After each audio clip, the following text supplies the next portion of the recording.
sallallahu ala alihi wa sahbihi wa quliyatihi wa rasulihi wa qawmihi syawri layla wal Fatiha. A'udzu billahi minasyaitonir rajim. Bismillahirrahmanirrahim. Alhamdulillahi rabbil alamin. Ar-Rahmanir Rahim. Maliki yaumiddin. Iyyaka na'budu wa iyyaka nasta'in. Shiratal mustaqim. Shiratal ladzina an'amta 'alaihim ghairil maghdubi 'alaihim waladdallin. Amin. Al-Fatiha ila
barter sesuatu dengan sesuatu yang lain itu disebut dengan jual beli. Dengan baik jamak taksirnya buyu. Jadi apapun bisa masuk. Pokoknya menukar satu dengan satu yang lain itu secara bahasa disebut dengan bai'un, buyu, jual beli. Tetapi menurut syariat yang paling baik diambil oleh pengarang kitab ini adalah tamliku ainin maliyatin bimu'awadatin bi'idni syar'iyyin, memberikan milik berupa benda. Ini yang paling diambil, memberikan milik berupa benda yang berharga dengan cara barter dengan izin syariat. Jadi memberikan milik benda dengan cara barter dan benda itu berharga dengan izin syariat. Atau tamliku manfaatin mubahatin ala taqbidi bisamanin maliin, memberikan milik berupa manfaat yang mubah yang diperbolehkan untuk selamanya dengan harga berupa benda yang bernilai. Artinya ketika kita berjual beli, orang yang membeli kepada kita dia berhak memiliki seutuhnya apa yang dia beli dan bisa dimiliki selamanya kecuali dia jual lagi. Jadi ada dua definisi yang diambil. Yang pertama, memberikan milik dari harta yang berharga tersebut dengan cara barter, cara tukar menukar dengan izin syariat. Kemudian dilanjutkan, yaitu diantaranya lagi definisinya adalah memberikan milik berupa yang memiliki manfaat. Artinya kalau tidak memiliki manfaat tidak bisa dijual belikan. Yang bisa memberikan manfaat itu juga diperkenankan mubah, diperkenankan dijual belikan dan bisa memiliki selamanya dengan harga berupa benda yang bernilai. Kemudian kalau kita tadi ada disebut dengan bimu'awadatin bi'idni syar'iyyin, di dalam definisi tadi kan harus tukar menukarnya itu kan harus dengan dasar izin syariat, maka riba itu tidak syah karena syariat tidak memperbolehkan riba. Artinya kalau mengambil definisi yang tadi, riba itu tidak syah ketika kita melaksanakan jual beli di dalamnya ada nilai riba. Riba itu ada kelebihan. Contohnya biasanya kan kalau kita transaksikan apa yang dibarter itu kan harus kembali nilai yang sama. Uang itu kan dinilai dengan emas, disamakan dengan artinya contoh begini, dengan nuker 10.000, nuker 10.000 ditukar uang receh. Nah, yang riba itu kalau kembali ke dengan 90.000 berarti kan hilang 10.000. Seharusnya kan kalau nukar mau 100.000 ya kembalinya juga 100.000. Kecuali panjenengan dijajan. Ya itu maksudnya di antara contoh ulama-ulama memasukkan riba.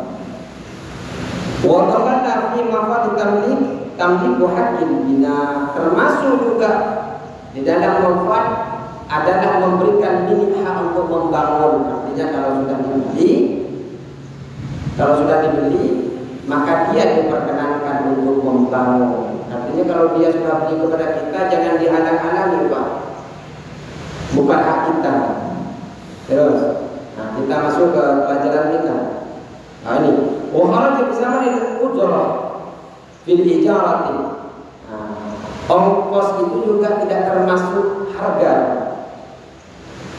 tidak termasuk saman, mengecualikan terhadap harga ini di dalam akad ijarah, di akad sewa. Karena kalau kita lihat di dalam kitab juri. Kalau jual beli ini kan yang dinilai kan barangnya Pak. Kalau jual beli yang dinilai barangnya. Tapi kalau upah ongkos itu biasanya yang dinilai ongkosnya kan. Sehingga dia menjadi deal itu kan gara-gara Tapi kalau barang itu kalau nilai walaupun kecil, tapi barangnya kita minati bisa mahal. Artinya deal tidaknya kan tergantung barang kalau di dalam jual beli. Sehingga ongkos itu tidak termasuk kepada harga, karena setelah ada barang kemudian ada harga. Nah, yang menentukan harga itu kan nanti barang itu. Tapi kalau ongkos, yang menentukan ongkosnya itu kan berapa ongkosnya saya melakukan ini, kamu kerja ini saya ongkos sekian. Terus al-buyu' salasatu asya'a, jual beli itu ada 3 macam. Ada 3 perkara. Yang pertama adalah bai'u 'ainin musyahadatin, menjual barang yang terlihat. Maksudnya terlihat itu apa? Hadir barangnya itu. Jadi kalau saya mau beli air ini jelas ada.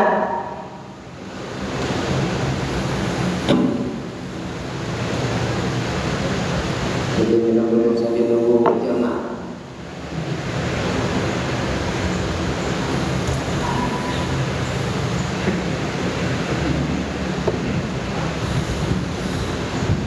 Baik. Al-buyu' salasatu asya'a, macam-macam jual beli itu ada 3 perkara. Jual beli itu ada 3 perkara. Bentuk dari jual beli itu teknisnya itu ada 3 cara. Yang pertama adalah bai'u 'ainin musyahadati, jual beli menjual barang yang terlihat. Bai'u 'ainin, menjual barang musyahadatin, yang terlihat. Yang dimaksud terlihat itu ada bentuknya Pak. Nah, seperti saya mau beli air, jelas airnya ada. Saya mau beli jual teh, tehnya ada. Biasa. Iya, ngerti. Jadi yang pertama, bagian pertama adalah barang yang terlihat. Ini masalah jual beli. Kalau jasa nanti beda, sewa beda di belakang. Ini adalah jual beli itu kan tukar menukar barang, tukar menukar atas izin syar'i. Ada keluar dari seperti itu, seperti utang. Utang tidak masuk kepada buyu, tidak termasuk jual beli, karena satu orang kan. Saya kasih modal ke jenengan. Ya, berarti kan hanya dia yang terima manfaat. Nah, baru dia kembali ke saya itu uang saya. Jadi yang dimaksud jual beli itu adalah memberikan milik berupa benda yang berharga dengan cara barter, tukar dengan izin syariah. Terus yang pertama adalah bai'u 'ainin musyahadatin, fajaisun, maka boleh, maka itu boleh. Jadi menjual sesuatu yang terlihat itu hukumnya boleh Pak. Yang tampak begini boleh. Bolehnya itu ketika syarat-syarat terpenuhi. Kemarin kan ada syarat jual beli, ada 6 ya. Ada penjual, pembeli, ada harga, ada barang yang dijual, ada ijab qabul. Walaupun nanti ijab qabulnya saya beli ini, saya terima ini. Ada yang tidak ada ucapan itu karena dianggap sudah terbiasa, sehingga tinggal dia bayar, diambil, dianggap cukup sama ulama. Yang penting itu dianggap transaksi oleh masyarakat sekitar, adatnya, kebiasaannya. Ya kan jarang Pak beli ikan, saya beli ikannya, saya jual ikan saya seharga 15.000, dibayar kontan, nah, saya terima. Ya kan jarang. Kata Pak Ali, saya beli airnya 5.000 atau 6.000, dibayar kontan, saya terima airnya sebanyak 2 galon. Nah, kan ditambah 1 LPG. Artinya itu kalau itu tentu ijab qabul. Tapi kalau tidak menggunakan itu, kalau di dalam kitab Fiqhul Wadi tetap dianggap sah karena itu dianggap jual beli menurut adat kebiasaan di tempat masing-masing. Harus syarat-syaratnya lengkap, ijab qabulnya, harus syarat-syarat penjual dan pembelinya seperti baligh, berakal, bukan seorang budak, tidak ada paksaan. Syarat harga dan jual belinya sudah kita bahas, itu harus tercukupi. Ketika tercukupi seperti terpenuhi mabitnya barang yang dijual, barang yang dijual berupa barang yang suci, memiliki manfaat, mampu diserahkan. Kayak kemarin itu juga di antara syarat itu Pak, barang itu bisa dikuasai, barang itu bisa dikuasai, bisa diserahkan, bisa diterima. Jangan sampai setelah kita beli, kita tidak bisa terima. Contohnya yang kemarin, ada burung di atas pohon tinggi dijual ke kita beli, bodohnya kita beli, udah tahu burung di atas dibeli. Setelah uang diterima, saya terima ya, iya, saya jual burung di atas itu, di atas pohon dengan harga sekian. Ini ijab ya, saya sudah serahkan ya, iya saya serahkan. Mau diambil nggak bisa Pak, karena burung lepas, bukan burung dia ternyata. Burung singgah di tempat kayu pohon, nggak boleh, harus bisa diterima, diserah terimakan. Dan juga harus ada ijab qabul. Seperti kemarin itu, saya menjual kepadamu di tukar,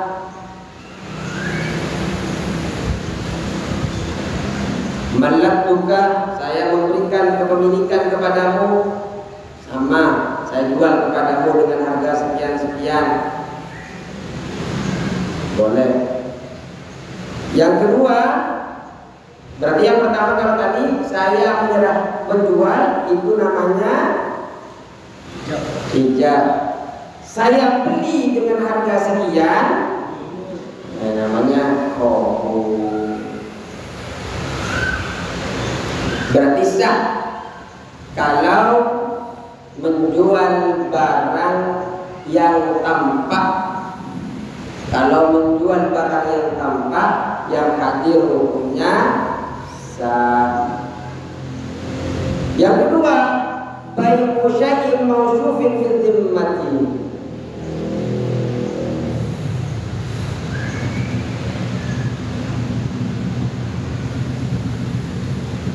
Menjual barang yang diberi sifat, bai'u syai'in mawsufin, menjual barang yang disifatin, fil dhimmati, yang berada di dalam tanggungan.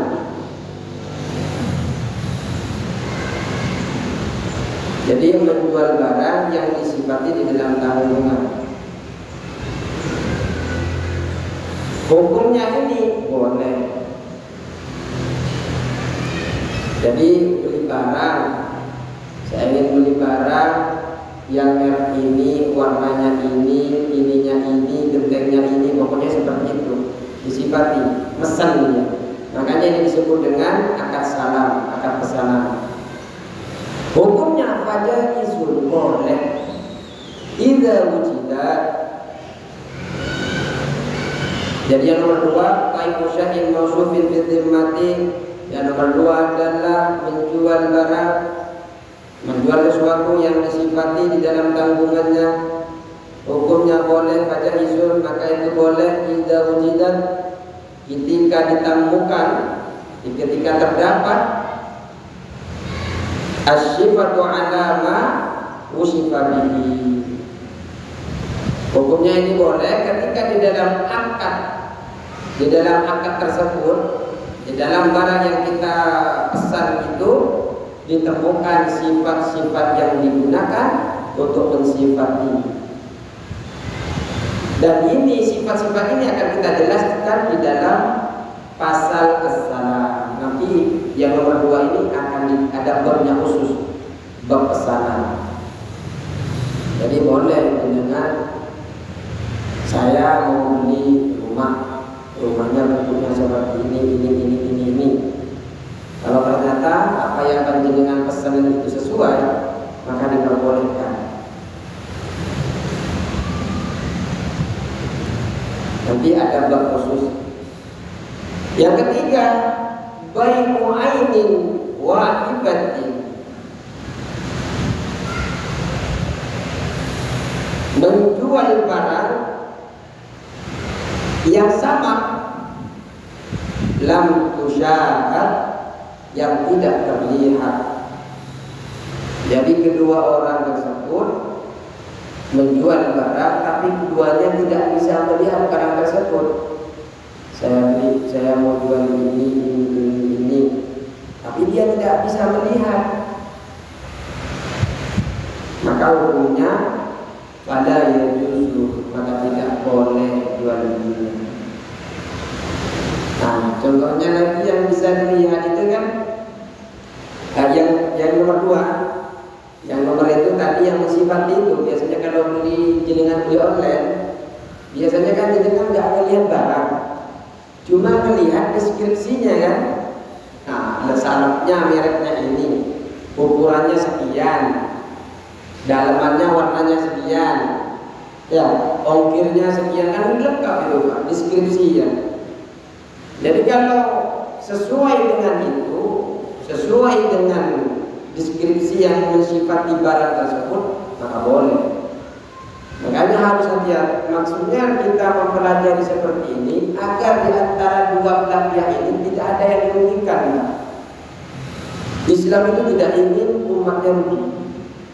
Makanya kalau panjenengan belajar bertransaksi dengan syariat, insya Allah tidak akan rugi jenengan. Karena Islam itu akan memberikan keamanan kepada dua belah pihak, kepada yang membeli dan kepada yang menjual. Makanya yang pertama harus terlihat. Kalau ada tidak terlihat tapi disifati boleh, tapi harus sesuai dengan yang disifati, kan seperti itu tadi. Yang ketiga, menjual sesuatu yang tidak terlihat, yang samar, maka ini tidak boleh. Yang tidak boleh, maksudnya yang tidak boleh ini Pak, kalau dia tidak jelas, tidak tahu sifatnya, tidak tahu apanya, ya tinggal transaksi aja, apanya yang dijual nggak jelas. Cuma kalau yang ini yang samar ini walaupun tidak terlihat, tapi pernah melihat. Umpamanya jenengan pernah kesini melihat motor atau melihat rumah itu kan tidak bisa berubah. Umpamanya sebulan 2 bulan kan nggak akan basi kan, nggak akan basi. Maka walaupun jenengan transaksi di Cibitu, rumah tersebut kan nggak kelihatan, cuma pernah melihat, pernah mampir ke sini, pernah lihat, atau burungnya pernah lihat, atau apalah yang mau dijual itu pernah terlihat. Maka kalau sudah terlihat, walaupun waktu akad itu tidak ada barang tersebut, itu hukumnya boleh. Namun dengan syarat barang tersebut tidak berubah oleh masa. Sekiranya antara orang yang melihat dan orang yang melakukan akad jual beli itu tidak ditakutkan berubah barang tersebut, maka diperbolehkan walaupun barangnya tidak ada, tapi dia pernah melihat, maka hukumnya boleh. Bisa dipahami? Jadi yang pertama barangnya harus ada. Yang kedua, menjual sesuatu yang disifati dalam tanggungannya. Yang ketiga, menjual barang yang tidak terlihat, itu jelas tidak boleh. Tapi itu akan menjadi boleh walaupun tidak terlihat. Kalau kita pernah melihat, walaupun waktu akad tidak terlihat, itu bisa boleh asalkan dia pernah melihat dan jarak di antara dia melihat dan melakukan akad itu, barang yang pernah dilihat itu tidak rusak. Kalau dilakukan rusak, maka tidak boleh. Ini kan berarti kan dijaga agar di antara penjual dan pembeli ini tidak merasa kecewa. Terus, wa yasihu bai'u kulli tahirin, dan sah jual beli tiap-tiap yang suci.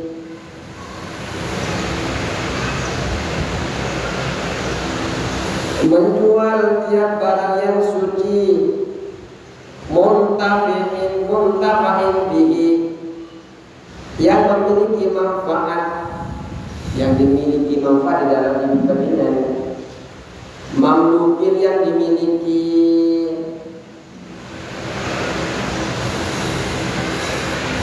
hukumnya sah menjual barang.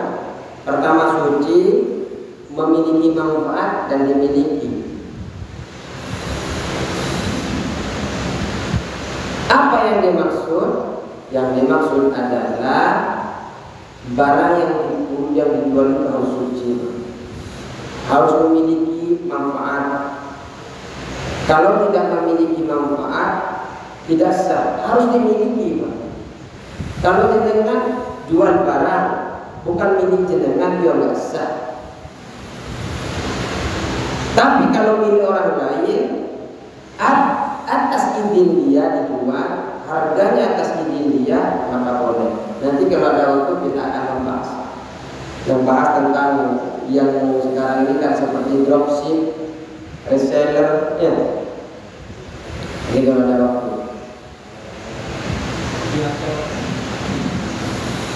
Wala yasiru bai'u aini najisatin, dan tidak sah menjual benda barang yang najis, dan juga tidak sah juga yang terkena najis.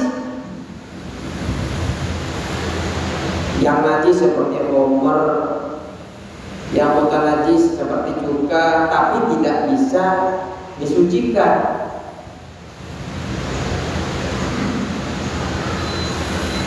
Yang tidak mungkin untuk disucikan lagi, tapi kalau bisa disucikan, dia bisa. Contohnya najis banyak darahnya, ya kan kena mutan najis, tapi kan bisa dibersihin. Terus cuka itu kalau kena mutan najis itu susah dia, umpamanya kena tipis, mau bersih gimana juga? Kalau cukanya itu kan suci, tapi yang penting berubahnya. Dari berubahnya ke cuka itu tanpa ada bahan-bahan lain berubah dengan sendirinya, maka itu suci. Tapi kalau ada benda di dalamnya jatuh sebelum jadi cuka, itu najis, Pak. Kenapa? Karena sebelum jadi cuka itu bahan najis, homer itu. Kan sebelumnya homer itu kan cuka itu, fermentasi itu najis, tapi karena berubah sendiri menjadi cuka. Tapi kalau ditambahkan anak, ditambahkan apapun yang masuk, walaupun tidak ada kaitannya dengan cuka, yang penting berubah. Bukan karena berubahnya yang buat dia najis, karena sebelumnya ini cukanya batu jatuh ke cuka, sebelum jadi cuka, ini kan najis, Pak. Tapi setelah difermentasi, karena berubahnya cuka itu dengan sendirinya, cuma ada batu di dalam, asalnya kan najis. Ketika batu yang menajiskan homer, berarti batunya maka najis. Setelah homer fermentasi bukan menjadi cuka, berarti kan sudah suci. Tapi ada batu yang terkena najis, Akhirnya ketemu dengan juga, akhirnya jadi mutanan najis. Yang nggak bisa gimana? Mau diambil batunya sudah juga bukan najis sukanya. Nah makanya harus hati-hati yang bisa buat juga. Makanya kalau yang terkena najis, la yumkin tadkhiluhu, yang tidak mungkin untuk mensucikannya, maka tidak sah jual belinya. Wala ma la manfaata fihi, dan menjual sesuatu yang tidak bermanfaat di dalamnya, nggak manfaat dijual, ya kasar. Contoh, menjual seperti kalajengking, semut, tapi kalau dulu ini nggak manfaat. Tapi kalau sekarang, dimakan burung. Ikan. Iya. Kalau dulu nggak manfaat itu. Makanya di dalam kitabnya ada itu. Ka'akrabin wa nablin wa zabin la yanfa'. Sebagai binatang buas yang tidak bermanfaat. Tapi kalau sekarang manfaat ya boleh. Dulu tidak ada manfaat. Mungkin dulu itu ikan nggak dikasih makan itu. Normal aja. Cuma kan karena tamaknya manusia itu sehingga dicari makanan apa lagi. Contoh, ayam itu dulu, ayam itu bertelur berapa bulan sekali? 3 bulan ya? Sekarang tiap hari telur. Saking tamaknya manusia itu mencari bagaimana ini bisa bertelur setiap hari. Akhirnya dikasih obat, akhirnya disuntik, akhirnya dikasih makan ini. Ini kan tamaknya manusia. Merasa takut tidak tercukupi bisnis, pendapatan, semuanya kan. Jelas ini adalah sifat tamaknya manusia. Juga mencari. Manusia kan diberikan sifat ambisi. Kalau dulu kan santai-santai, penting ibadah, udah makan, sholat, kerja, makan, sholat. Kalau sekarang kan nggak cukup tuh, Pak. Harus beli rumah, punya 1, ini 2, pengen 3, setelah 3 pengen ditingkat 1-1, pengen punya kontrakan. Ya, itu kan manusia, termasuk saya. Jadi kalau menjual sesuatu yang tidak bermanfaat itu tidak diperkenankan dalam Islam. Terus bagaimana seperti dropship dan reseller itu?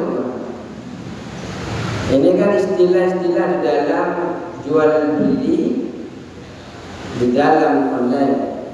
Biasanya kan ada dropship. Kalau dropship itu biasanya orang menjualkan barang tanpa nyetok, ya kan? Kalau reseller biasanya dia nyetok dulu, baru dijual. Belanja belanja salep ke toko sana ke toko sana, bukan produk sendiri. Ini namanya reseller, menjual kembali. Beda dengan dropship. Kalau dropship itu dia tidak punya barang, yang menjual barang orang lain, sehingga ada supplier ketika dia pesanan datang, kemudian supplier yang mengirim, ya kan?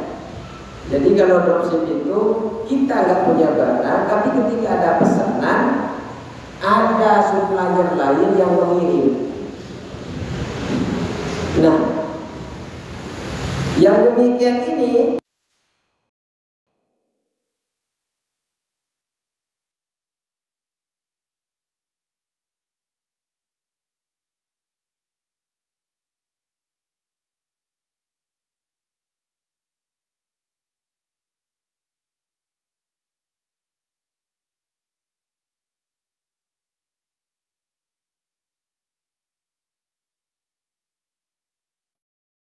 mendapatkan izin dari supplier. Artinya kalau Pak Ali jualan salep, dia itu harus pamit dulu ke tukang salepnya yang dia punya. Artinya dropship, bukan reseller. Artinya dia tidak memiliki barang, cuma foto-foto di Lazada, foto di WhatsApp, dicomot-comot gambarnya, kan ada gambar.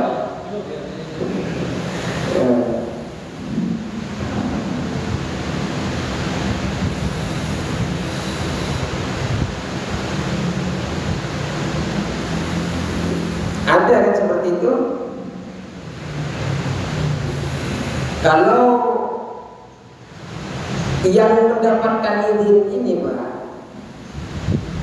yang mendapatkan izin dari penjualnya, di dalam Islam diperbolehkan.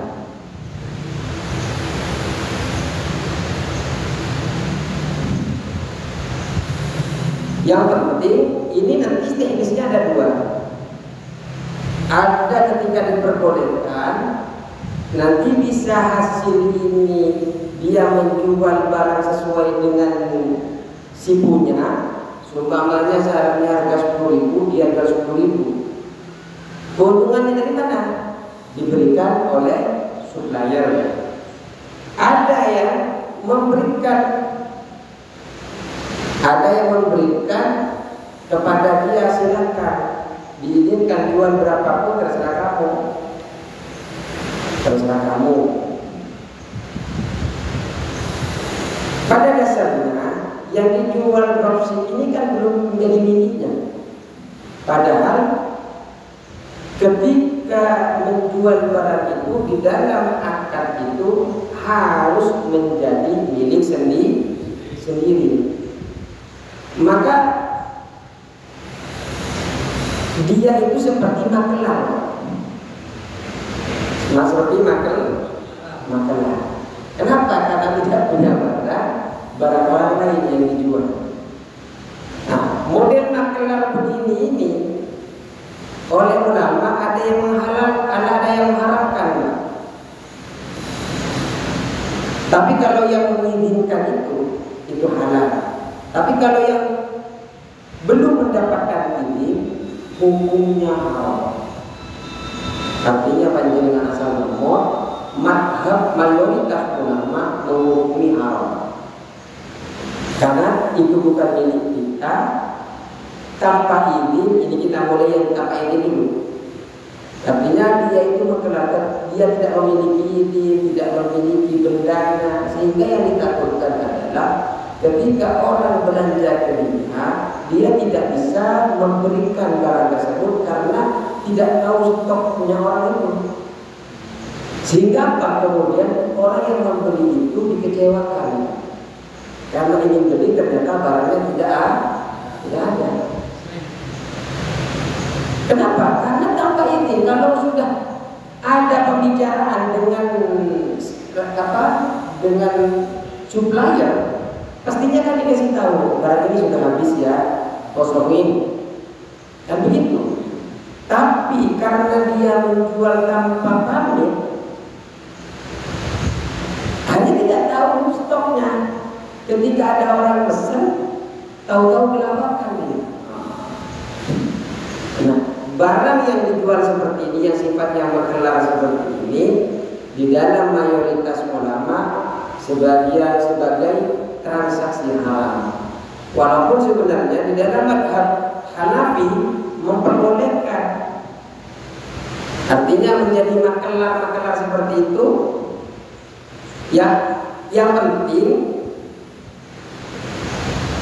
yang penting walaupun di dalam madhab Syafi'i juga ada yang memperbolehkan itu.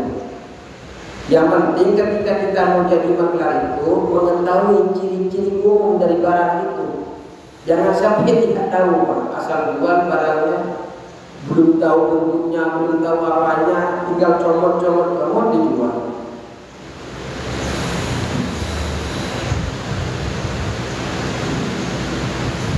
Tapi kalau di dalam madhab Syafi'i diperbolehkan dijual itu yang sifatnya makelar begini, fokus kepada barang-barang yang tidak gampang berubah. Khasnya dari barang ciri itu tidak gampang berubah. Contohnya Avanza, orang mau beli Avanza, kita cari kan, mau baca Avanza yang gini-gini, yang warna hitam ini, kan tidak berubah kalau Avanza. Nggak mungkin Avanza jadi hijau, ya kan? Artinya sifat dari barang itu, dari ciri-ciri secara umum itu tidak akan berubah. Paling nanti dimodif apanya aja yang berbeda saja. Tapi kalau Avanza itu tidak akan berubah. Jadi di dalam mazhab Syafi'i diperbolehkan, atau motor beat apa itu kan nggak berubah, khasnya dia nggak berubah.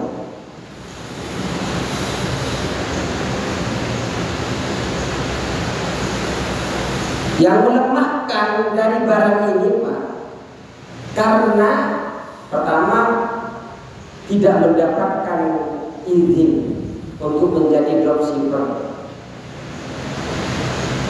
Masalahnya itu yang memperlemakan adalah izinnya.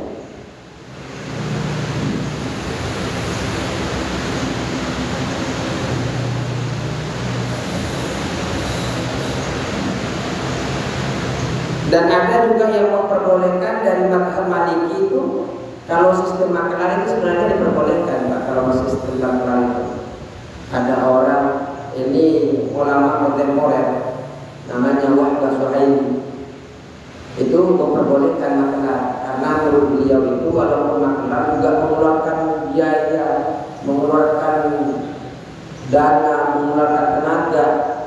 Yang maklar sekarang Pak lebih banyak kalau iklan itu jangan-jangan lebih banyak dia keluar sampai bukan suppliernya. Dia kan modalnya kayak marketing rumah, dia kan online di mana-mana, di Facebook online, padahal bukan punya dia, ya kan? Dia hanya marketing. Artinya kan bukan rumah itu bukan milik dia hanya maklar. Apapun namanya maklar, bukan milik dia. Nah, di dalam mazhab Syafi'i diperbolehkan asal khas barang tersebut tidak mudah berubah. Di mazhab Maliki juga oleh Imam Wahbah Suhaimi juga diperbolehkan maklar-maklar yang seperti ini.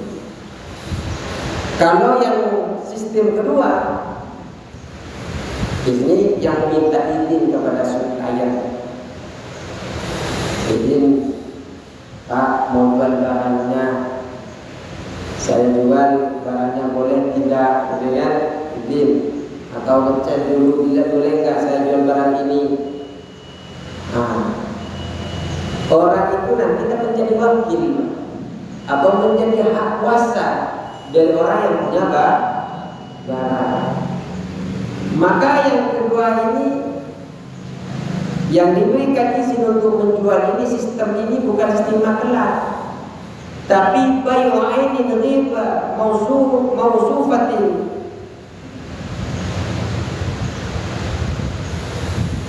Jadi barang yang jual beli barang yang sudah ada di tempat, namun bisa diketahui sifat dan ciri khasnya. Jadi sebenarnya barangnya sudah ada ya, barangnya sudah ada. Kalau tadi kan hanya gambarnya yang ada, tapi barangnya belum ada karena belum bisa, masih pemiliknya belum ada apa-apa. Tapi kalau yang ini jelas barangnya ada, cuma tidak ada di tempat saja. Nah, orang ini menjadi si supplier, pemberi kuasa, sedangkan orang tadi adalah orang yang diberi kuasa atau wakil. Maka di dalam mazhab Syafi'i ini boleh.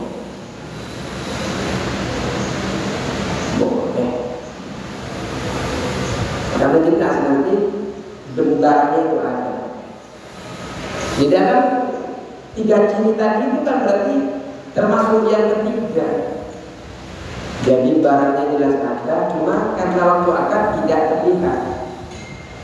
Atau yang kedua, termasuk yang tersifati barang-barangnya kalau kita lihat di secara deskripsi. Namun kebolehan ini kalau betul-betul bisa disaksikan sebelumnya, bisa disaksikan oleh pembeli. Jadi pembelinya, kalau di online itu kan lihat barangnya, fotonya, oh ya betul-betul. Tapi intinya dia walaupun lihat barang yang ada di foto itu, tapi sebenarnya hakikatnya ada barang itu dan dimiliki oleh si pemberi kuasa. Kalau yang pertama nggak diizinkan itu kan murni masalah asli itu Pak. Barangnya belum ketemu tapi dia sudah update. Saya jual ini tapi barangnya dia nggak ada ini. Bapaknya itu. Kesimpulannya dari sekian itu yang sekian kita bahas tadi itu ada dua sistem dropship. Yang pertama ada yang dapat izin, yang nomor dua enggak. Kalau yang nomor pertama dapat izin ini mayoritas ulama sepakat sah karena memang dia hanya sekedar wakil dari supplier. Tapi kalau yang nomor dua itu ini sistemnya makelar, sedangkan sistem makelar itu hilaf ulama, berbeda pendapat ulama. Ada yang mengatakan haram karena memang tidak terlihat. Selain tidak terlihat barangnya juga belum jadi miliknya, belum bisa diserahkan Pak. Ya kayak jenengan mau beli burung tadi Pak. Makanya kalau sering terjadi orang jual beli dengan makelar ini banyak kecewa. Ya ada yang kecewa kan. Kenapa? Karena ternyata setelah membayar rumahnya nggak ada, bukan dijual sama orangnya. Dan itu kejadian ke saya. Saya sudah ngasih tanda jadi, katanya dia jadi wakil dari orang itu. Nah, kamu kan makelar kata saya kalau jadi wakil. Ya akhirnya saya ngasih tanda jadi, kasih waktu saya sekian hari. Ya setelah mau bayar, apa yang terjadi? Wah sudah dijual tuh. Ternyata dia tangan ke tangan ternyata termasuk dirugikan. Ya cukup sekian, semoga bermanfaat. Insya Allah minggu depan kita akan membahas tentang riba. Di antara bagaimana kalau tidak kita sedikit mengupas tentang dropship. Mungkin insya Allah minggu depan ini kita akan membahas mungkin tentang rumah. Bagaimana pandangan tentang rumah yang dikreditkan, motor dikreditkan. 9 kalau ada waktu. Kalau ini kan kajiannya dasar. Sebenarnya kan kalau mau dalam itu ada kitab yang lebih besar lagi. Memang khusus ada kuliah ekonomi syariah. Ini kan kuliah syariah. Cuma kita kan ada informasi dan ada rujukan. Minimal untuk mengembangkan sudah tahu dasar-dasarnya. Contohnya tadi mulai angka, mulai syarat, mulai rukunnya sudah tahu. Itu dasar. Terus macam-macam transaksi dan beli itu kita sudah tahu 3 tadi. Ini adalah dasar yang kemudian bisa dikembangkan oleh kita nanti. Nanti kita akan belajar tentang sewa, pemuan, titipan, mulai titipan barang, titipan anak, temuan barang, temuan anak itu nanti kita akan belajar di sini. Baik, cukup sekian. Semoga bermanfaat. Kalau memang ada pertanyaan nanti setelah akhir selesai semua tentang transaksi ini kita boleh bertanya. Wallahu a'lam billahil aqwamil qadim. Assalamualaikum warahmatullahi wabarakatuh.